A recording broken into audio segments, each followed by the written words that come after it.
What if I told you that a conversation in an ancient desert would determine the fate of every person alive today, including you? 4,000 years ago, a voice shattered the silence of a pagan world. The message was cryptic, the promise impossible, the demand absolute. Leave everything. Trust me. Through you, every nation on earth will be blessed. One man said yes, and that single word of obedience set prophecy into motion that's still unfolding in our time. His name would be changed by God himself. His descendants would outnumber the stars. Kings would rise from his bloodline. But first, he would be tested in ways that would break most men, asked to sacrifice the very son who carried all those promises. This isn't just ancient history. This is the story of how three major world religions were born, how prophecies about a coming Messiah began, how the fate of Jerusalem was sealed, and how billions of souls would find their spiritual ancestry traced back to one man's radical faith. The covenant made in blood and fire, the promise that defied nature, the test that foreshadowed the cross. This is Abraham's story, and it's more relevant to your life than you could ever imagine. Our story begins in a place called Ur of the Chaldeans, a wealthy and powerful city in ancient Mesopotamia. This wasn't just any ordinary town. It was a center of commerce, learning, and religion. But the religion practiced, there wasn't worship of the one true God. The people of Ur bowed down to idols, to gods made of stone and wood, to the moon god Nana, who had a grand temple in the heart of the city. In this world of idol worship lived a man named Abram. He wasn't alone. He had a wife named Sarai, and together they were part of a larger family. As we read in Genesis 11:27-28, this is the account of Terah's family line. Terah became the father of Abram, Nahor, and Haran became the father of Lot. While his father Terah was still alive, Haran died in Ur of the Chaldeans, in the land of his birth. Terah was Abram's father, and this family had experienced tragedy. Haran, one of Terah's sons, had died young, leaving behind a son named Lot. This made Lot Abram's nephew, and as we'll see, Lot would play an important role in Abram's journey. The family continued to live in Ur, surrounded by the culture and practices of that ancient civilization. Abram and Sarai went about their lives, but there was something missing, something that would become increasingly significant as their story unfolded. Genesis 11:30 tells us plainly, "Now Sarai was childless because she was not able to conceive." This detail might seem small, but in that culture, having children wasn't just about family. It was about legacy, inheritance, and being remembered. A man without children was a man without a future. For Abram and Sarai, this was a source of deep pain, a wound that years had not healed. Yet even in Ur, even surrounded by idol worship and pagan practices, even with the heartache of childlessness, this family was about to be chosen for something extraordinary. They didn't know it yet, but their lives were about to change in ways they could never imagine. God was watching, and God had a plan. Then something happened that would change everything. The Lord appeared to Abram and spoke words that must have shaken him to his core. Genesis 12:1 records this pivotal moment. The Lord had said to Abram, "Go from your country, your people, and your father's household to a land I will show you." Think about what God was asking. This wasn't a simple request to move to the next town over. God was telling Abram to leave his country, the land where he was born, where his ancestors were buried, where everything familiar existed. Leave your people, the community that knew him, the culture he understood, the language and customs that shaped his identity. Leave your father's household, the family structure, the inheritance, the security that came from being part of something bigger than himself. And where was Abram supposed to go? God didn't give him a map. He didn't provide specific coordinates or a detailed travel plan. God simply said, "To a land I will show you." Abram would have to walk in faith, trusting a voice, following a God who was asking him to step into complete uncertainty. This wasn't a suggestion, it was a command. The word go carried divine authority. God wasn't presenting options for Abram to consider at his leisure. This was a call that demanded a response, a moment that would define the rest of Abram's life. What made this even more remarkable was that Abram didn't have a long history with God like Moses would later have. There's no record of previous conversations, no childhood stories of divine encounters. This appears to be God breaking into Abram's life in a powerful, undeniable way, speaking clearly and directly. The call was radical because it demanded total separation from everything that provided identity and security. In the ancient world, your country gave you protection. Your people gave you belonging. Your father's household gave you inheritance and future. God was asking Abram to walk away from all three. And notice what God didn't promise at this point. He didn't promise comfort, wealth, or ease. He didn't say the journey would be short or the destination paradise. He simply promised to show Abram a land. The details would come later.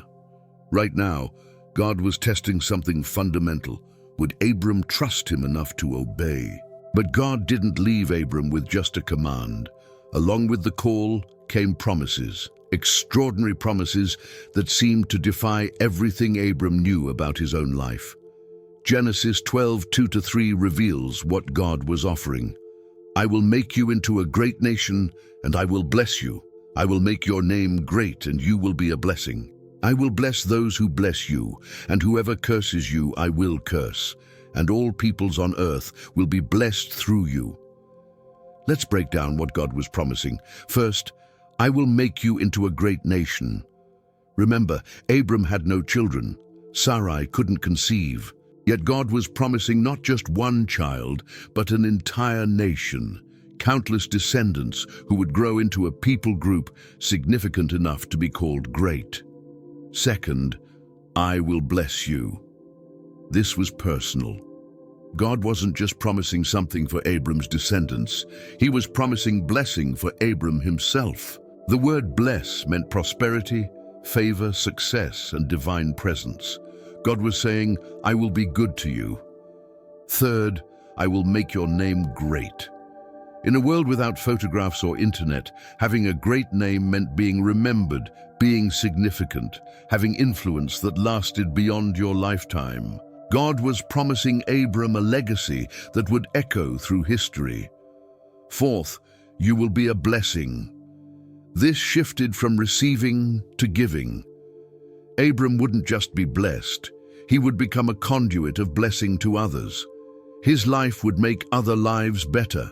Then God established a principle of protection.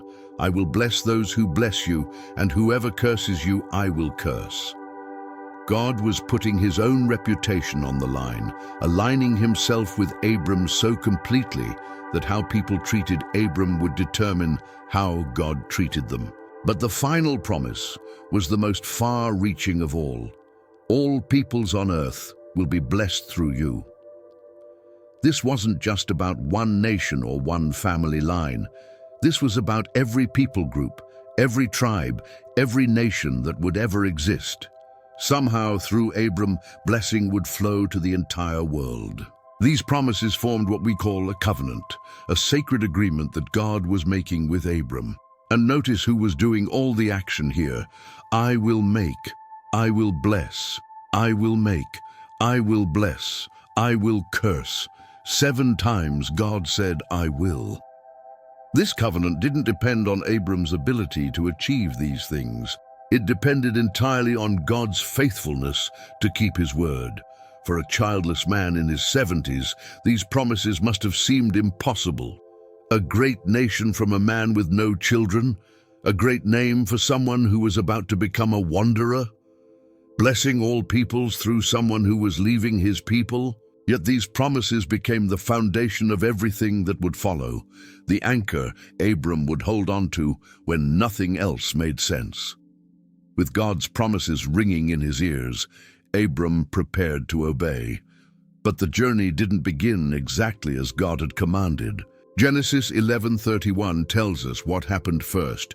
Terah took his son Abram, his grandson Lot, son of Haran, and his daughter-in-law Sarai, the wife of his son Abram, and together they set out from Ur of the Chaldeans to go to Canaan.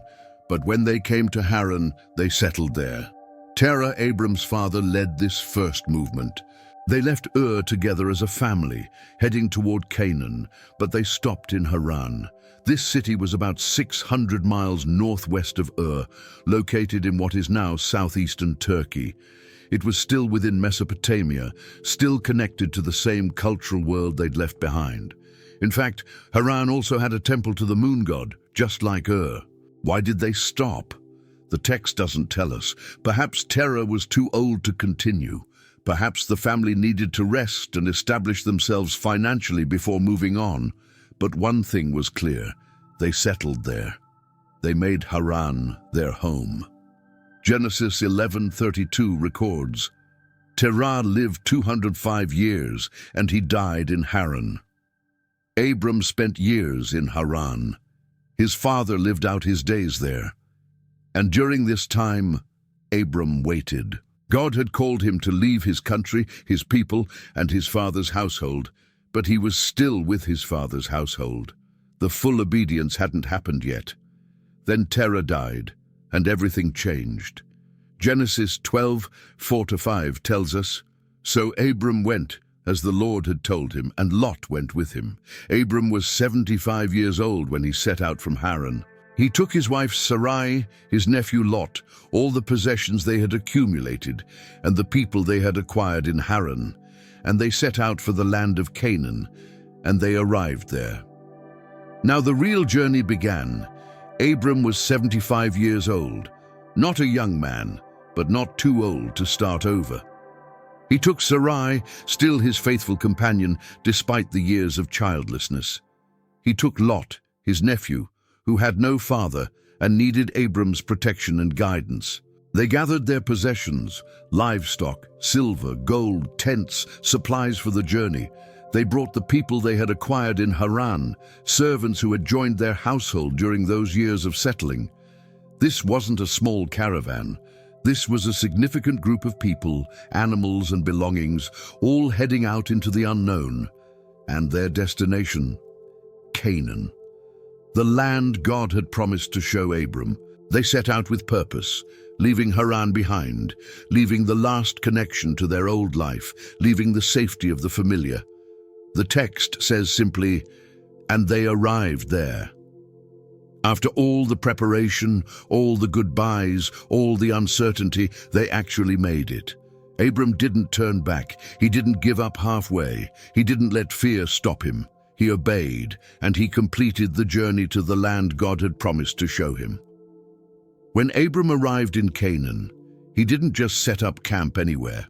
Genesis 12:6 tells us, Abram traveled through the land as far as the site of the great tree of Moreh at Shechem. At that time, the Canaanites were in the land. Shechem was a significant location situated in the central hill country between Mount Ebal and Mount Gerizim. The great tree of Moreh was a well-known landmark. Moreh means teacher, and this tree was likely a place where locals gathered. Abram traveled through the land, exploring, seeing what God had brought him to. But notice that detail. At that time, the Canaanites were in the land. This wasn't empty territory waiting for Abram to claim it. There were already people living here, established communities, organized societies. The Canaanites had their own cities, their own farms, their own gods. Abram was a foreigner, a stranger arriving in someone else's homeland.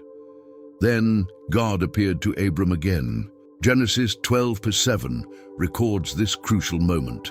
The Lord appeared to Abram and said, To your offspring I will give this land. So he built an altar there to the Lord, who had appeared to him. This was the first time God specifically identified which land he was giving to Abram. Back in Haran, God had said, A land I will show you. Now, standing in Canaan, God declared, This land, this specific place where you're standing right now, I will give to your offspring. Oh, But here's what's interesting. God didn't say, I give this land to you. He said, I will give this land to your offspring, to Abram's descendants, to his children. Abram himself would be a wanderer in this land, living in tents, never owning more than a burial cave. The full possession would come through his descendants. And remember, Abram still had no children.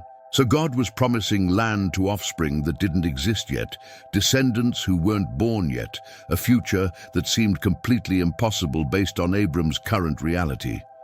How did Abram respond? He built an altar.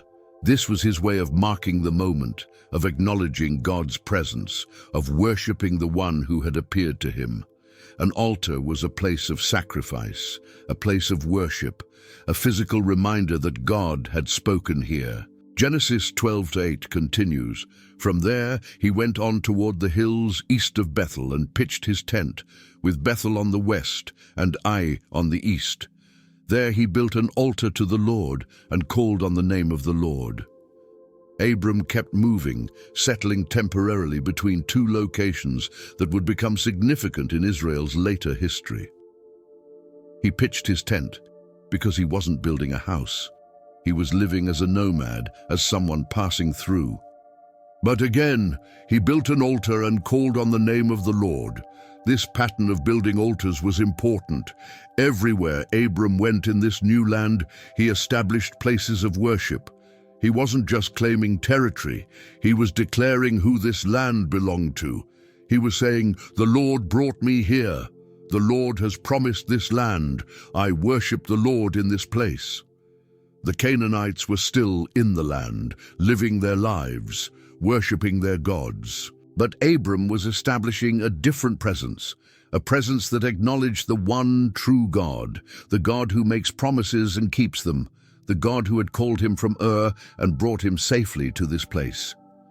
Life in the Promised Land didn't start smoothly. Genesis 12:10 tells us what happened next.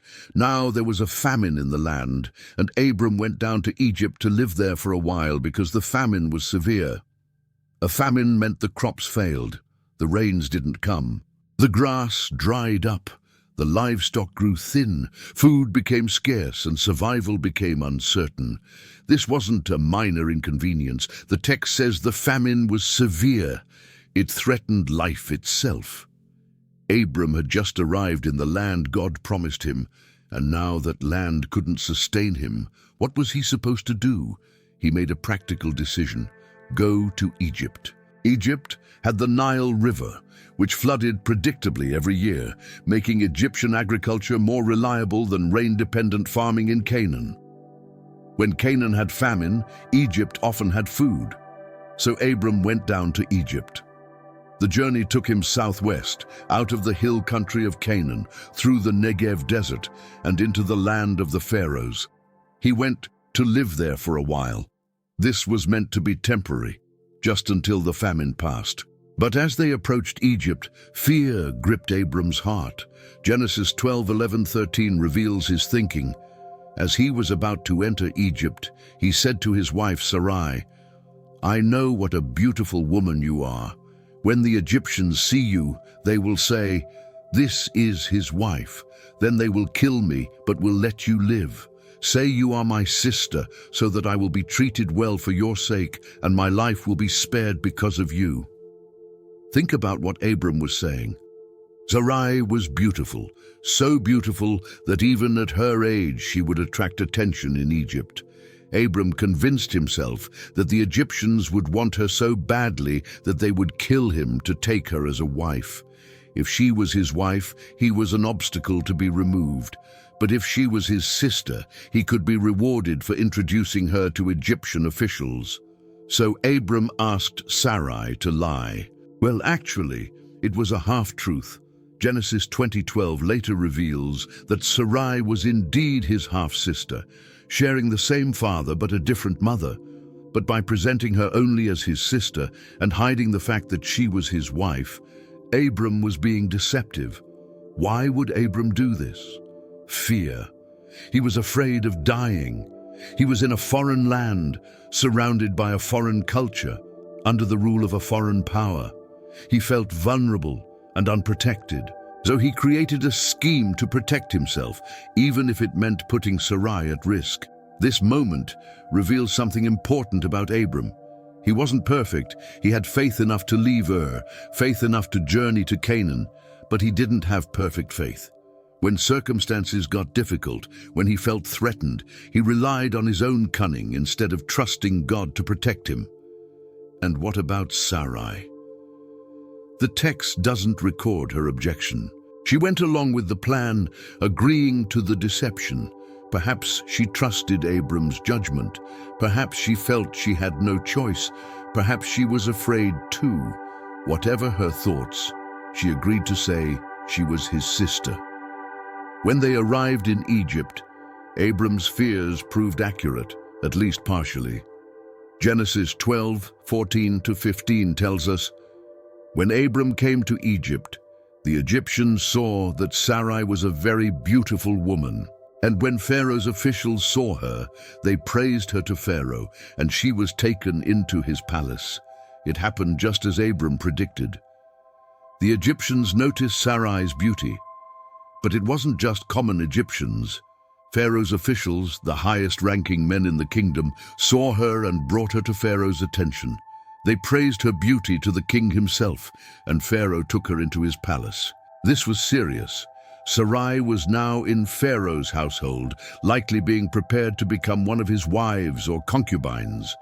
The most powerful man in Egypt had claimed her, and there was no one to stop him. Meanwhile, Genesis 12:16 shows us what happened to Abram. He treated Abram well for her sake, and Abram acquired sheep and cattle, male and female donkeys, male and female servants, and camels. Abram's plan worked, at least from his perspective. Because of Sarai, he was treated well. Pharaoh gave him gifts, substantial gifts, livestock of all kinds, servants to care for them, even camels which were valuable for desert travel. Abram was getting rich in Egypt, benefiting from the lie he'd told, but his scheme had put the promises of God in jeopardy. Remember, God had promised that through Abram's offspring all nations would be blessed, but those offspring were supposed to come through Sarai. If Sarai became Pharaoh's wife and bore Pharaoh's children, how would God's promise be fulfilled? Abram's plan might have protected his life, but it threatened God's plan. And God wasn't going to let that happen. Genesis 12:17 tells us what happened next. But the Lord inflicted serious diseases on Pharaoh and his household because of Abram's wife Sarai. God intervened directly. He struck Pharaoh and his household with diseases, serious ones that couldn't be ignored or dismissed as common illness. The text doesn't specify what these diseases were, but they were severe enough to get Pharaoh's attention. Somehow, Pharaoh figured out the connection. Perhaps his wise men investigated. Perhaps someone in his household put the pieces together. Perhaps God revealed it directly. However it happened, Pharaoh realized these diseases were connected to Sarai. Genesis 12:18-19 records Pharaoh's confrontation with Abram. So Pharaoh summoned Abram. "What have you done to me?" he said. "Why didn't you tell me she was your wife? Why did you say, 'She is my sister,' so that I took her to be my wife? Now then, here is your wife. Take her and go." Pharaoh was angry, and rightfully so. He had been deceived. He had taken another man's wife into his household, and because of this, he and his household had been afflicted. Notice that Pharaoh, a pagan king who didn't know the true God, had more integrity in this moment than Abram did. He recognized the wrong, confronted the deception, and returned Sarai immediately. Pharaoh didn't ask for the gifts back. He didn't punish Abram beyond the rebuke. He simply wanted them gone. Genesis 12:20 concludes, "Then Pharaoh gave orders about Abram to his men, and they sent him on his way, with his wife and everything he had. Pharaoh assigned men to escort them out, not to harm them, but to make sure they actually left. And Abram left with Sarai, with all the possessions he'd accumulated, with the livestock and servants Pharaoh had given him, and with an important lesson learned. God's promises don't need human schemes to be fulfilled. God can and will protect his own plans. After being sent away from Egypt, Abram headed back north to Canaan. Genesis 13:1-2 tells us, "So Abram went up from Egypt to the Negev with his wife and everything he had, and Lot went with him. Abram had become very wealthy in livestock and in silver and gold." The Negev was the southern desert region of Canaan, the first area travelers would reach when coming from Egypt. Abram brought his wife Sarai, his nephew Lot, and all their possessions. And notice the description. He had become very wealthy. The livestock Pharaoh gave him had multiplied. He had silver and gold. Despite his failures in Egypt, God had allowed him to prosper materially. But material wealth wasn't the most important thing. Something more significant was about to happen. Genesis 13:3-4 continues, "From the Negev, he went from place to place until he came to Bethel, to the place between Bethel and Ai, where his tent had been earlier and where he had first built an altar. There Abram called on the name of the Lord." Abram didn't just return to Canaan, he returned to a specific place. Remember Bethel, that's where he had built an altar before going to Egypt, where he had called on the name of the Lord. Now he was going back there, retracing his steps, returning to that place of worship. This wasn't accidental. Abram was deliberately going back to where he had been spiritually before fear led him astray. He was returning to the altar, to the place where he had acknowledged God's presence and promises. And what did he do when he got there? Abram called on the name of the Lord. This phrase means he prayed, he worshipped, he invoked God's presence. He was renewing his relationship with God, recommitting himself to the path of faith. The experience in Egypt had taught Abram something crucial. His own schemes and plans weren't reliable. When he tried to protect himself through deception, it led to trouble. God had to intervene to fix the mess Abram created. But when Abram trusted God, when he built altars and called on the Lord's name, he was on solid ground. Back at Bethel, between the place where his tent had been and where his altar stood, Abram was starting fresh. He was wealthy now, wealthier than when he'd left. He had more livestock, more servants, more resources, but more than that, he had renewed faith. The journey to Egypt had been necessary because of the famine, but it had also been a detour, not just geographically, but spiritually. Now Abram was back in the land God had shown him, back at the altar he had built, back to calling on the name of the Lord. This pattern would repeat throughout Abram's life, moments of faith followed by moments of fear, moments of trust followed by moments of doubt, but always returning to God, always coming back to worship, always renewing his commitment to follow the one who had called him from Ur and promised to make him into a great nation. The first chapter of Abram's journey in the Promised Land had been rocky, filled with famine, fear, deception, and divine intervention. But through it all, God's promises remained unchanged. Abram was still the chosen one. Sarai was still his wife. The covenant still stood. And now, back at Bethel, calling on the name of the Lord, Abram was ready for whatever came next. Prosperity sometimes brings its own problems. Abram and Lot had both become wealthy, and their combined households were now too large to stay together peacefully. Genesis 13:5-7 explains the situation. Now Lot, who was moving about with Abram, also had flocks and herds and tents. But the land could not support them while they stayed together, for their possessions were so great that they were not able to stay together. And quarreling arose between Abram's herders and Lot's. The Canaanites and Perizzites were also living in the land at that time. The problem was practical. Both men had large flocks of sheep and goats, herds of cattle, and many tents housing their servants and families. These animals needed grazing land and water. When two large groups competed for the same resources, conflict was inevitable. The herders started arguing with each other about whose animals would drink first at the well and whose flocks would graze in the best pasture. This wasn't just inconvenient. The text reminds us that the Canaanites and Perizzites were also living in the land, watching two groups of foreigners fighting among themselves. Abram saw the situation clearly and made a decision. Genesis 13:8-9 records his words. So Abram said to Lot, "Let's not have any quarreling between you and me, or between your herders and mine, for we are close relatives. Is not the whole land before you? Let's part company. If you go to the left, I'll go to the right. If you go to the right, I'll go to the left." Abram could have pulled rank. After all, Lot was his nephew. Instead, he prioritized peace over position. His solution was generous: separate and let Lot choose first. This was the offer of a man who trusted God's promises more than his own strategic planning. Genesis 13:10-11 tells us what happened next. Lot looked around and saw that the whole plain of the Jordan toward Zoar was well watered, like the garden of the Lord, like the land of Egypt. This was before the Lord destroyed Sodom and Gomorrah. So Lot chose for himself the whole plain of the Jordan and set out toward the east. The two men parted company. Lot made his choice based on what his eyes could see. The plain of the Jordan looked beautiful, well watered and fertile.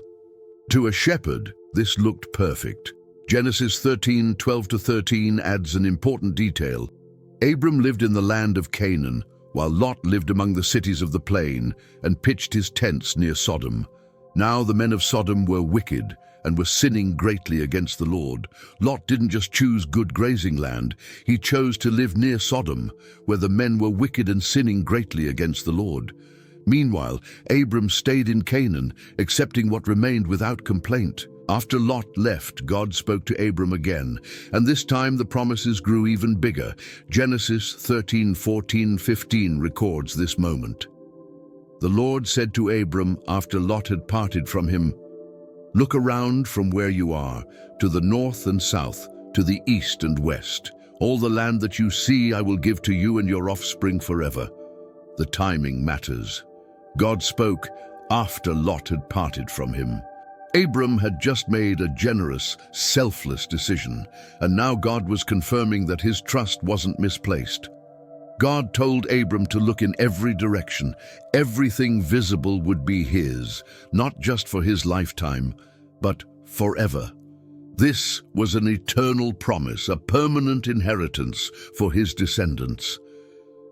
Then God added something breathtaking.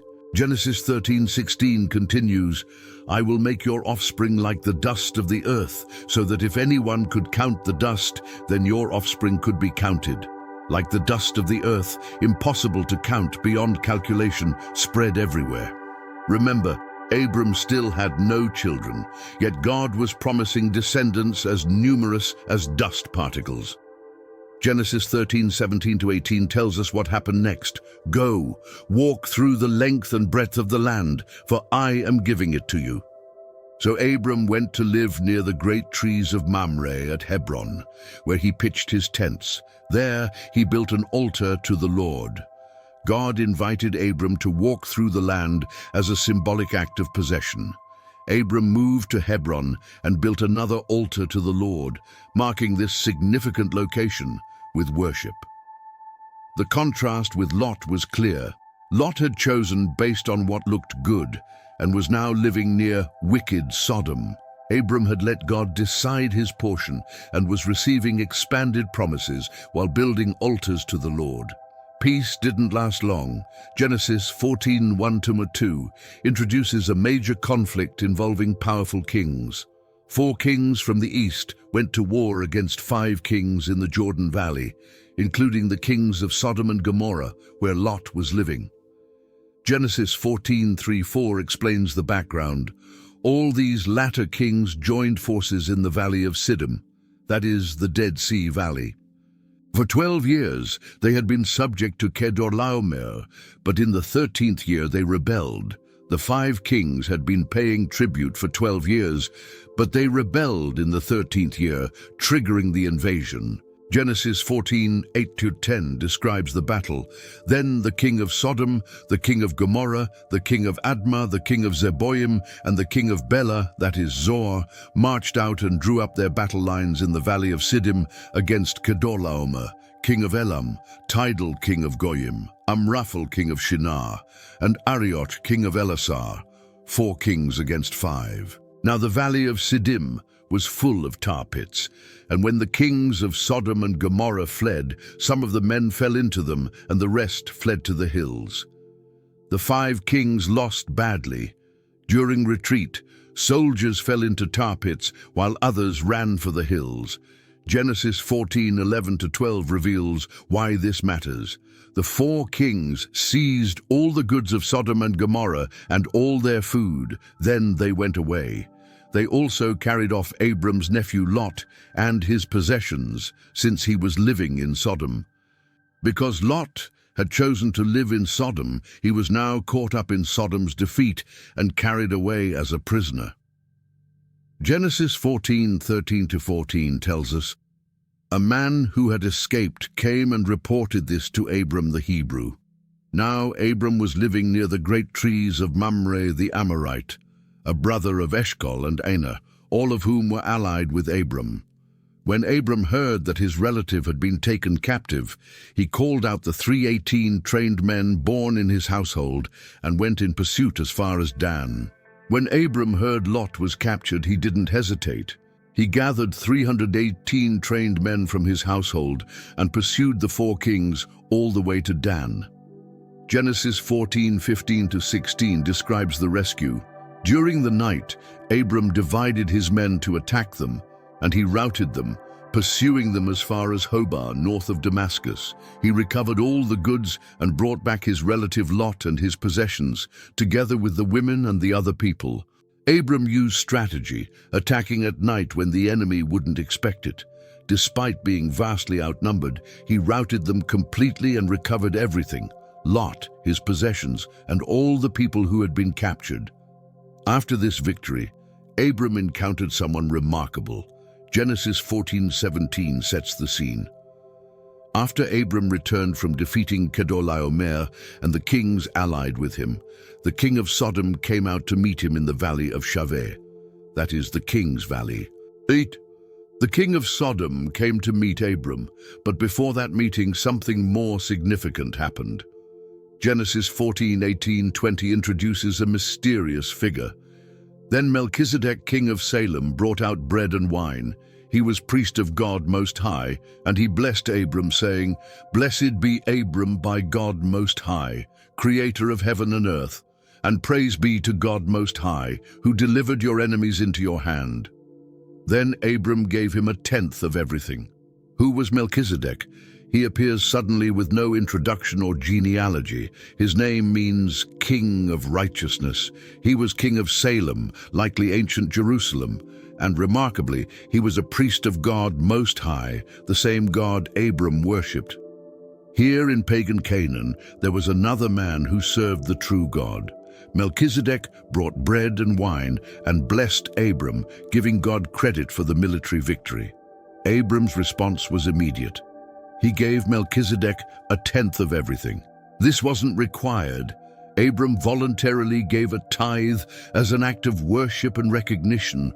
By giving this tithe, Abram acknowledged that Melchizedek's priesthood was legitimate and that the victory belonged to God.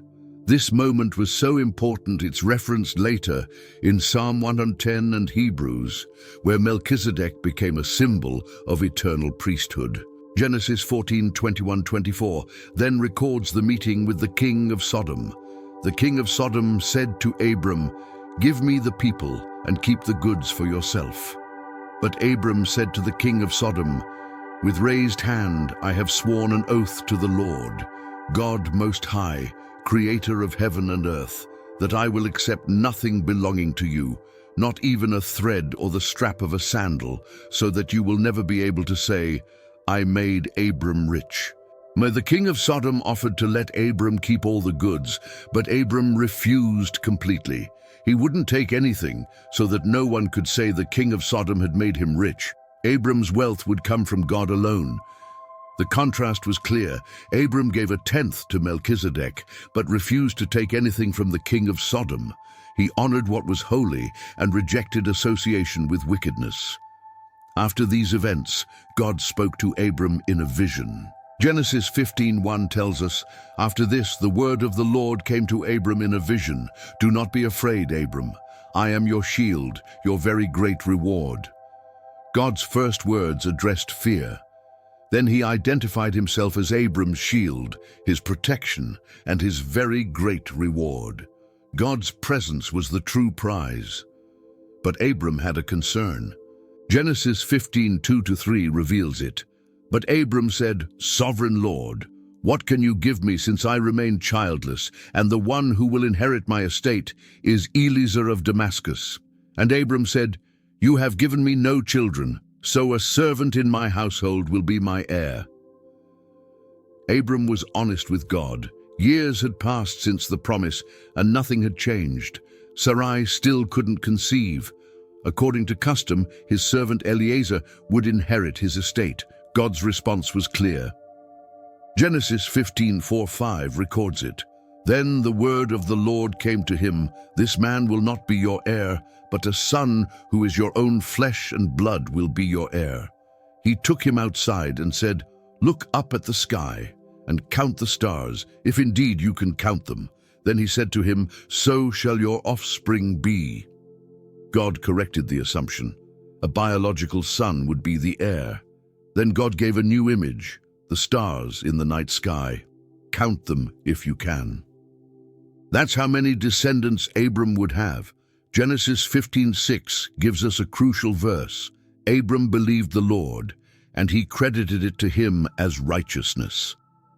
Despite having no children, Abram believed God's promise, and God counted that faith as righteousness. This principle, that faith is credited as righteousness, became foundational to understanding relationship with God. God wanted to formalize his promises in a way Abram would understand. Genesis 15:7 continues, "He also said to him, 'I am the Lord who brought you out of Ur of the Chaldeans to give you this land to take possession of it.'" Abram asked for assurance. Genesis 15:8 records, "But Abram said, 'Sovereign Lord, how can I know that I will gain possession of it?'" This wasn't doubt. It was a request for confirmation. God graciously agreed. Genesis 15:9-10 tells what God instructed. "So the Lord said to him, 'Bring me a heifer, a goat, and a ram, each 3 years old, along with a dove and a young pigeon.' Abram brought all these to him, cut them in two, and arranged the halves opposite each other. The birds, however, he did not cut in half." God was setting up an ancient covenant ceremony. When two parties made a binding agreement, they would kill animals, cut them in half, and arrange the pieces in rows. Then both parties would walk between the pieces, declaring, "May what happened to these animals happen to me if I break this covenant." Abram knew what to do. He brought the animals, killed them, cut the larger ones in half, and arranged them with a pathway between. Genesis 15:11 adds, "Then birds of prey came down on the carcasses, but Abram drove them away." This took time. Abram stood guard, protecting the sacrifice from scavengers. Then something supernatural happened. Genesis 15:12 describes, "As the sun was setting, Abram fell into a deep sleep, and a thick and dreadful darkness came over him." This wasn't natural sleep. God caused Abram to fall into supernatural sleep, and a thick, dreadful darkness came over him. Abram was about to witness something sacred. While in this deep sleep, God spoke about the future. Genesis 15:13-14 records this prophecy. "Then the Lord said to him, 'Know for certain that for 400 years your descendants will be strangers in a country not their own, and that they will be enslaved and mistreated there. But I will punish the nation they serve as slaves, and afterward they will come out with great possessions.'" God revealed that Abram's descendants would end up in a foreign country where they would be enslaved and mistreated for 400 years. But God would judge that nation, and his people would leave with great possessions. Why tell Abram this painful future? God wanted him to know the whole truth. The path to becoming a great nation would go through suffering, but suffering wouldn't be the end. Genesis 15:15-16 continues, You, however, will go to your ancestors in peace and be buried at a good old age. In the fourth generation, your descendants will come back here, for the sin of the Amorites has not yet reached its full measure. Abram personally wouldn't see the slavery. He would die peacefully at a good old age. The return would happen in the fourth generation. Why the delay? The sin of the Amorites has not yet reached its full measure. God was being patient with the Canaanite peoples, giving them time to repent. Only when their sin reached its full measure would judgment come. Now came the moment that sealed everything. The sun had set. Darkness covered the land. Abram lay in supernatural sleep, while the sacrificed animals remained arranged in rows. Genesis 15:17 describes this awesome moment. When the sun had set and darkness had fallen, a smoking firepot with a blazing torch appeared and passed between the pieces. A smoking firepot with a blazing torch, God himself manifesting in fire and smoke. This was similar to how he would later appear to Moses in the burning bush and lead Israel as a pillar of fire.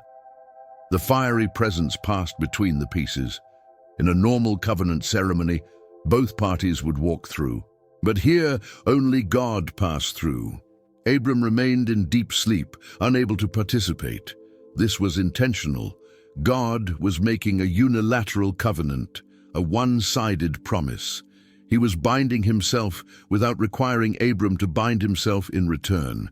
God was taking all the responsibility. In effect, God was saying, I will keep this promise regardless of what you do. May what happened to these animals happen to me if I fail to keep my word.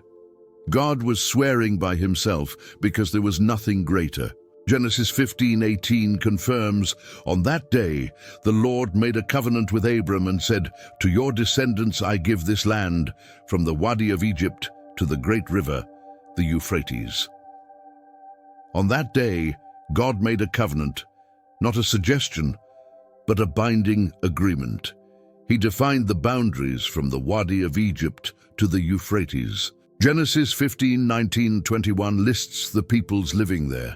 The land of the Kenites, Kenizzites, Cadmonites, Hittites, Perizzites, Rephaites, Amorites, Canaanites, Girgashites, and Jebusites. 10 people groups occupied the promised land. God was promising land already inhabited by others, but his covenant made it certain. The ceremony was complete. The covenant was sealed. God had appeared, passed through the sacrifice, and bound himself by the most solemn oath possible. Abram had asked, how can I know? And God had answered with fire, smoke, and an unbreakable covenant. When Abram woke, something had fundamentally changed. The promises were now a formal covenant, sealed by God's presence, guaranteed by God's character. No matter what happened next, Abram could hold on to this. God had made a covenant, and God keeps his covenants. 10 years had passed since Abram first arrived in Canaan, and Sarai still had no children. The waiting was wearing on her, and she decided to take matters into her own hands. Genesis 16:1-2 tells us what happened. Now Sarai, Abram's wife, had borne him no children, but she had an Egyptian slave named Hagar. So she said to Abram, the Lord has kept me from having children. Go, sleep with my slave. Perhaps I can build a family through her. Abram agreed to what Sarai said. This was a common practice in that culture. If a wife couldn't have children, she could give her servant to her husband, and any child born would legally belong to the wife. Sarai had an Egyptian slave named Hagar, probably acquired during their time in Egypt years earlier. Sarai's proposal seemed reasonable by the standards of her time, but it was taking God's promise into human hands rather than waiting for God's timing. Abram agreed. He didn't argue or remind Sarai that God had promised a son from his own body. He simply went along with the plan. Genesis 16:3-4 continues, So after Abram had been living in Canaan 10 years, Sarai, his wife, took her Egyptian slave Hagar and gave her to her husband to be his wife. He slept with Hagar, and she conceived. When she knew she was pregnant, she began to despise her mistress. Hagar became pregnant quickly, something that must have been painful for Sarai to witness. And when Hagar realized she was carrying Abram's child, her attitude towards Sarai changed. She began to despise her mistress, looking down on the woman who couldn't conceive. Perhaps Hagar felt superior now, proud that she could do what Sarai couldn't. This created immediate tension in the household. Genesis 16:5-6 records what happened. Then Sarai said to Abram, "You are responsible for the wrong I am suffering. I put my slave in your arms, and now that she knows she is pregnant, she despises me. May the Lord judge between you and me." "Your slave is in your hands," Abram said. "Do with her whatever you think best." Then Sarai mistreated Hagar, so she fled from her. Sarai blamed Abram for the situation, even though it had been her idea. Abram didn't want to get involved in the conflict between the two women, so he told Sarai to handle it herself. Sarai then mistreated Hagar so badly that Hagar ran away into the desert. But God saw Hagar. Genesis 16:7-12 tells us, "The angel of the Lord found Hagar near a spring in the desert. It was the spring that is beside the road to Shur. And he said, 'Hagar, slave of Sarai, where have you come from, and where are you going?'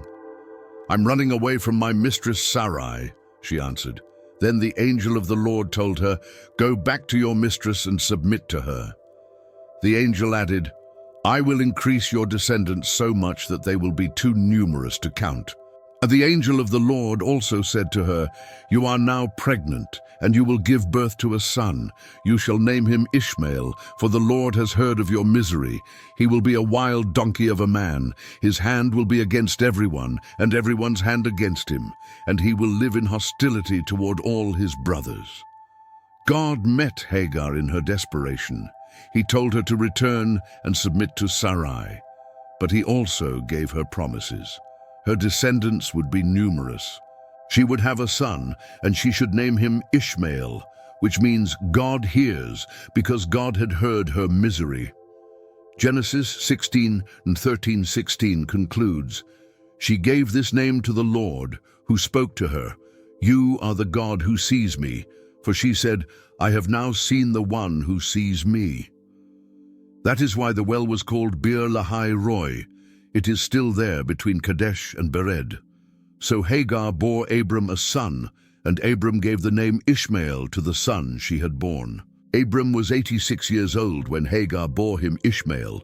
Hagar returned and gave birth to Ishmael. Abram was 86 years old. He had a son now, but this wasn't the son God had promised. 13 years passed. Ishmael grew from a baby to a teenager, and nothing more happened. Then, when Abram was 99 years old, God appeared to him again. Genesis 17:1-2 records this encounter. When Abram was 99 years old, the Lord appeared to him and said, "I am God Almighty. Walk before me faithfully and be blameless. Then I will make my covenant between me and you and will greatly increase your numbers." God identified himself as God Almighty, El Shaddai in Hebrew, meaning the all-sufficient, all-powerful God. He called Abram to walk faithfully and be blameless, and promised to greatly increase his numbers. Genesis 17:3-5 tells what happened next. Abram fell face down, and God said to him, "As for me, this is my covenant with you. You will be the father of many nations. No longer will you be called Abram. Your name will be Abraham, for I have made you a father of many nations." Abram fell face down in worship.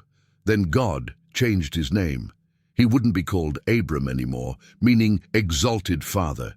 His new name would be Abraham, meaning father of many nations. The name change signified a new identity, a new calling, a new reality that God was establishing. Genesis 17:6-8 continues with more promises. "I will make you very fruitful. I will make nations of you, and kings will come from you. I will establish my covenant as an everlasting covenant between me and you and your descendants after you for the generations to come, to be your God and the God of your descendants after you. The whole land of Canaan, where you now reside as a foreigner, I will give as an everlasting possession to you and your descendants after you, and I will be their God. God promised nations and kings would come from Abraham. The covenant would be everlasting, spanning all generations. The land of Canaan would be an everlasting possession, and most importantly, God would be their God. This was a relationship promise, not just a land promise. Then God instituted a sign of this covenant.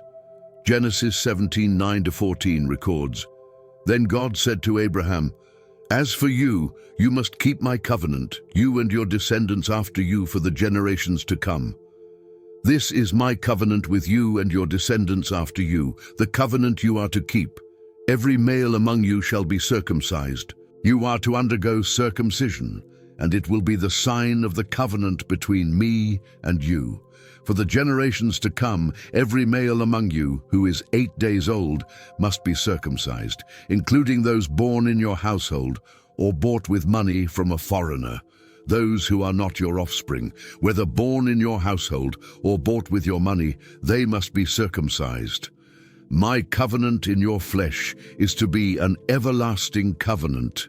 Any uncircumcised male who has not been circumcised in the flesh will be cut off from his people. He has broken my covenant." Circumcision would be the physical sign of the covenant, marked in their flesh as a permanent reminder. Every male would be circumcised on the 8th day, whether born into the family or brought into it. God also changed Sarai's name. Genesis 17:15-16 tells us, God also said to Abraham, "As for Sarai, your wife, you are no longer to call her Sarai. Her name will be Sarah. I will bless her and will surely give you a son by her. I will bless her so that she will be the mother of nations. Kings of peoples will come from her." Sarai became Sarah. Both names mean princess, but the name change marked her new role. She would have a son, and through her, nations and kings would come. Abraham's response to this news was remarkable. Genesis 17:17 records, Abraham fell face down. He laughed and said to himself, "Will a son be born to a man 100 years old? Will Sarah bear a child at the age of 90? Abraham fell face down, but this time he laughed. Not in mockery, but in amazement at the impossibility of it all. He was about to turn 100, and Sarah was 90. Having children at that age was beyond nature, beyond reason, beyond anything they could imagine. Abraham then mentioned Ishmael. Genesis 17:18 says, "And Abraham said to God, 'If only Ishmael might live under your blessing.'" Abraham had grown to love Ishmael over 13 years. He was already a father, and Ishmael was his son. Perhaps God could work through Ishmael instead. It would be simpler, less miraculous, more reasonable, but God had a specific plan. Genesis 17:19-21 records his response.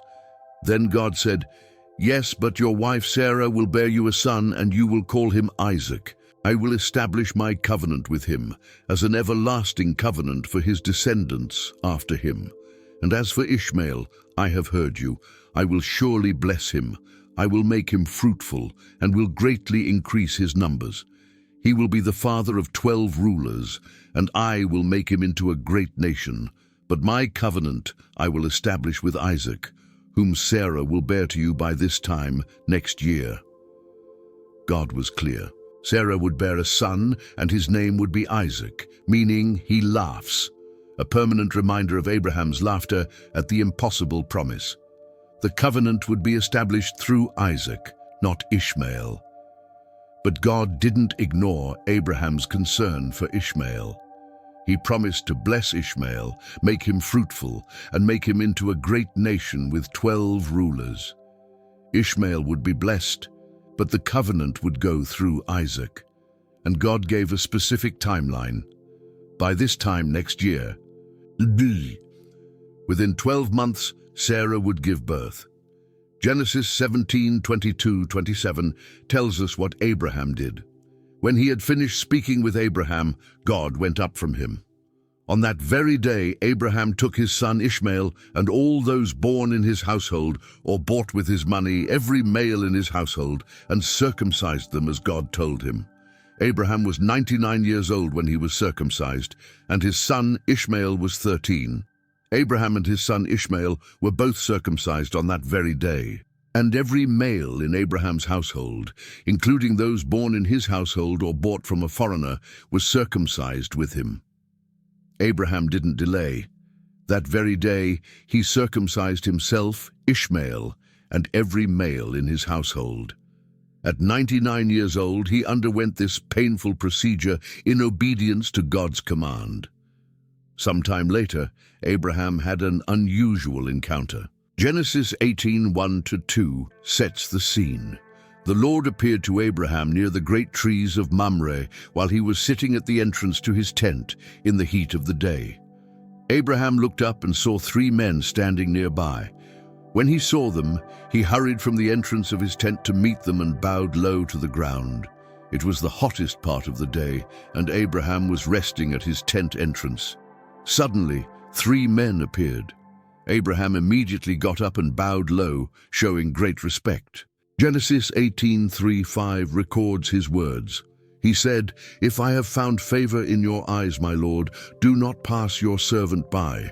Let a little water be brought, and then you may all wash your feet and rest under this tree. Let me get you something to eat, so you can be refreshed and then go on your way, now that you have come to your servant." "Very well," they answered. "Do as you say." Abraham offered extravagant hospitality, water to wash their feet, rest under the shade, and food. The visitors accepted. Genesis 18:6-8 shows Abraham's urgency, so Abraham hurried into the tent to Sarah. "Quick," he said, "get 3 seahs of the finest flour and knead it and bake some bread." Then he ran to the herd and selected a choice, tender calf, and gave it to a servant who hurried to prepare it. He then brought some curds and milk and the calf that had been prepared and set these before them. While they ate, he stood near them under a tree. Abraham hurried, ran, selected the best. Everything was done with speed and excellence. 3 seahs of flour was a huge amount, enough to feed many people. He chose a tender calf, not just any animal, but the best one. He served them personally while they ate. This wasn't ordinary hospitality. Abraham was treating these visitors as extremely important, though the text hasn't yet explicitly told us who they were. Genesis 18:9 records their question. "Where is your wife Sarah?" they asked him. "There in the tent," he said. They asked specifically about Sarah by name. They knew her name, even though Abraham hadn't mentioned it. This was the first hint that these weren't ordinary travelers. Then one of the visitors made an announcement. Genesis 18:10 records, "Then one of them said, 'I will surely return to you about this time next year, and Sarah, your wife, will have a son.'" Now Sarah was listening at the entrance to the tent, which was behind him. The visitor promised that Sarah would have a son within a year. Sarah was inside the tent, listening through the fabric walls to the conversation happening outside. Genesis 18:11-12 reveals her reaction. Abraham and Sarah were already very old, and Sarah was past the age of childbearing.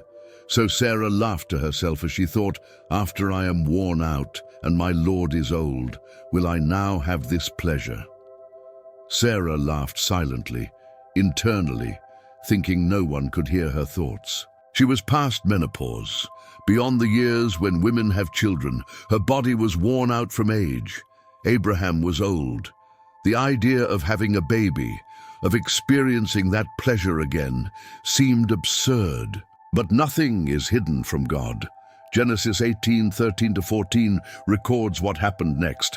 Then the Lord said to Abraham, "Why did Sarah laugh and say, 'Will I really have a child, now that I am old? Is anything too hard for the Lord? I will return to you at the appointed time next year, and Sarah will have a son.'" The Lord, now explicitly identified as the Lord himself, questioned Abraham about Sarah's laughter.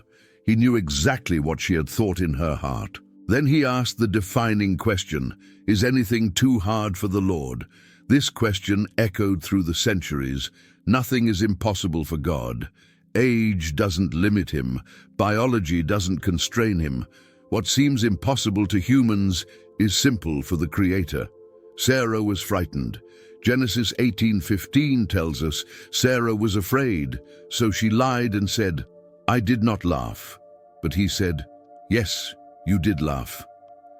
Sarah tried to deny it, probably embarrassed that her private thoughts had been exposed. But the Lord gently insisted that she had indeed laughed. He wasn't angry. He was simply speaking truth. In fact, the very name of the promised son, Isaac, would mean "he laughs," preserving this moment forever.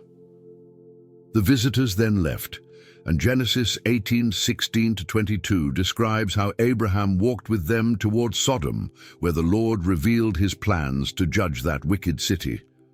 Abraham interceded for Sodom, and the Lord agreed to spare the city if even 10 righteous people could be found there. 2 of the visitors, revealed to be angels, continued to Sodom, while the Lord remained with Abraham before departing. God kept his word exactly as he had promised. Genesis 21:1-2 records the fulfillment. Now the Lord was gracious to Sarah as he had said, and the Lord did for Sarah what he had promised. Sarah became pregnant and bore a son to Abraham in his old age, at the very time God had promised him. The text emphasizes this 3 times. God was gracious as he had said, he did what he had promised, and it happened at the very time he had promised. Every detail matched God's word perfectly. Sarah became pregnant, something that was medically impossible given her age. She carried the child and gave birth to a son. Abraham was 100 years old when this happened. Genesis 21:3-5 continues, Abraham gave the name Isaac to the son Sarah bore him. When his son Isaac was 8 days old, Abraham circumcised him as God commanded him. Abraham was 100 years old when his son Isaac was born to him. Abraham obeyed God's earlier command, circumcising Isaac on the 8th day as the sign of the covenant. The text again emphasizes Abraham's age, 100 years old, highlighting the miraculous nature of this birth. But the most beautiful part is Sarah's response. Genesis 21:6-7 records her words. Sarah said, God has brought me laughter, and everyone who hears about this will laugh with me. And she added, who would have said to Abraham that Sarah would nurse children, yet I have borne him a son in his old age. The laughter that had been doubt and disbelief now became laughter of joy and wonder. God had transformed her laughter. Everyone who heard this story would laugh, not in mockery, but in amazement at God's power. Who would have predicted this? Who could have imagined that Sarah, barren her entire life and now past 90, would nurse a baby? The impossible had happened. The promise made decades earlier had finally come true. Isaac was born, and through him, God's covenant would continue. Time passed and Isaac grew. Genesis 21:8 tells us, the child grew and was weaned. And on the day Isaac was weaned, Abraham held a great feast. Weaning typically happened around age 3 in that culture, so this was a significant milestone. Abraham threw a celebration to mark the occasion. But during this celebration, Sarah saw something that upset her. Genesis 21:9-10 records, but Sarah saw that the son whom Hagar the Egyptian had borne to Abraham was mocking, and she said to Abraham, get rid of that slave woman and her son, for that woman's son will never share in the inheritance with my son Isaac. Sarah saw Ishmael mocking. The exact nature of this mocking isn't specified, but it troubled Sarah deeply. Perhaps Ishmael was making fun of young Isaac, or perhaps Sarah saw a future threat to Isaac's position as heir. Whatever the reason, Sarah's protective instincts kicked in. She demanded that Abraham send away both Hagar and Ishmael. She didn't want Ishmael sharing Isaac's inheritance. The slave woman's son would not be equal to her son. This distressed Abraham greatly. Genesis 21:11-13 tells us, "The matter distressed Abraham greatly because it concerned his son. But God said to him, 'Do not be so distressed about the boy and your slave woman. Listen to whatever Sarah tells you, because it is through Isaac that your offspring will be reckoned. I will make the son of the slave into a nation also, because he is your offspring.'" Abraham was deeply troubled. Ishmael was his son, someone he'd raised for about 17 years. How could he send away his own child? But God spoke and told Abraham to listen to Sarah, not because Sarah was being perfectly fair, but because God's covenant would indeed go through Isaac, not Ishmael. God's plan required this separation, yet God didn't abandon Ishmael. He promised to make Ishmael into a nation as well, because Ishmael was Abraham's offspring.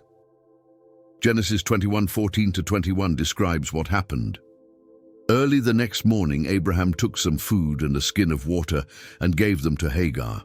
He set them on her shoulders and then sent her off with the boy. She went on her way and wandered in the desert of Beersheba. When the water in the skin was gone, she put the boy under one of the bushes. Then she went off and sat down about a bow shot away, for she thought, "I cannot watch the boy die." And as she sat there, she began to sob. God heard the boy crying, and the angel of God called to Hagar from heaven and said to her, "What is the matter, Hagar? Do not be afraid. God has heard the boy crying as he lies there. Lift the boy up and take him by the hand, for I will make him into a great nation." Then God opened her eyes, and she saw a well of water. So she went and filled the skin with water and gave the boy a drink. God was with the boy as he grew up. He lived in the desert and became an archer. While he was living in the desert of Paran, his mother got a wife for him from Egypt. Abraham sent them away with food and water, but it wasn't enough for the desert. When the water ran out, Hagar thought Ishmael would die. She couldn't bear to watch, so she put him under a bush and sat at a distance weeping. But God heard Ishmael crying. He called to Hagar, told her not to be afraid, and reminded her of his promise to make Ishmael into a great nation. Then God opened her eyes to see a well of water that had been there all along. God was with Ishmael as he grew up in the desert. He became an archer, lived in the desert of Paran, and married an Egyptian woman his mother chose for him. God's promise to bless Ishmael came true, even though the covenant went through Isaac. Years passed. Isaac grew from a baby to a young man. Then God tested Abraham in the most unthinkable way imaginable. Genesis 22:1-2 records this stunning command. Sometime later, God tested Abraham. He said to him, "Abraham." "Here I am," he replied. Then God said, "Take your son, your only son whom you love, Isaac, and go to the region of Moriah. Sacrifice him there as a burnt offering on a mountain I will show you." The text tells us up front this was a test, but Abraham didn't know that. From his perspective, God was asking him to kill his son, not just any son, but Isaac, the son of promise, the son he loved, the son through whom all of God's promises were supposed to be fulfilled. The command was specific and heartbreaking. Your son, emphasizing the relationship. Your only son. Ishmael was gone, so Isaac was functionally Abraham's only son now. Whom you love. God acknowledged Abraham's deep affection for Isaac. Then the impossible demand, sacrifice him as a burnt offering. How could this make sense? God had promised that through Isaac, Abraham's descendants would be counted. How could those promises be fulfilled if Isaac died? Yet God had spoken clearly. Genesis 22:3 shows Abraham's response. Early the next morning, Abraham got up and loaded his donkey. He took with him 2 of his servants and his son Isaac. When he had cut enough wood for the burnt offering, he set out for the place God had told him about. Abraham didn't argue. He didn't delay. He didn't try to negotiate with God or look for loopholes. Early the next morning, he got up and prepared for the journey. He cut wood for the burnt offering. He would need that wood to burn the sacrifice. He took 2 servants and Isaac, and they set out. Genesis 22:4-5 continues. On the 3rd day, Abraham looked up and saw the place in the distance. He said to his servants, "Stay here with the donkey while I and the boy go over there. We will worship, and then we will come back to you." After 3 days of travel, 3 days to think about what God had asked, 3 days to wrestle with this command, they arrived. Abraham told the servants to wait, saying, "We will come back to you." Either Abraham believed God would raise Isaac from the dead, or he was speaking in faith without fully understanding how God would work things out. Genesis 22:6-8 describes the climb up the mountain. Abraham took the wood for the burnt offering and placed it on his son Isaac, and he himself carried the fire and the knife. As the 2 of them went on together, Isaac spoke up and said to his father Abraham, "Father?" "Yes, my son," Abraham replied. "The fire and wood are here," Isaac said. "But where is the lamb for the burnt offering?" Abraham answered, "God himself will provide the lamb for the burnt offering, my son." And the 2 of them went on together. Isaac carried the wood on his back, the very wood that was meant for his own sacrifice.